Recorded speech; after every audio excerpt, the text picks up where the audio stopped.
Порашей президент Владимир Путин баштех и савадам бабаркота хаштагдар раштаг пенсита аштына канама ахшаждашам хай процент индексации шканым.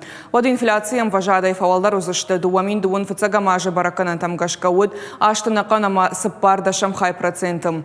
Пацахады шарлауаджин хаштам гашка пенсита кау ашташам хай ама ахшаждашам хай процент фафалдар каным. Уйтахайфе кушын кота министр Тима Амбардраштаг. Хисавады ванктан бабар кота хаштагдар раштаг асакутагл бакушин.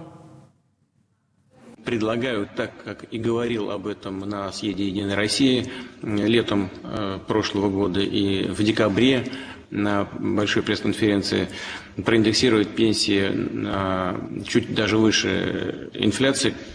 Сейчас она планирует, не планируется, сейчас смотрится как 8,4% на 8,6%, с небольшим зазором, потому что окончательных цифр по инфляции пока нет.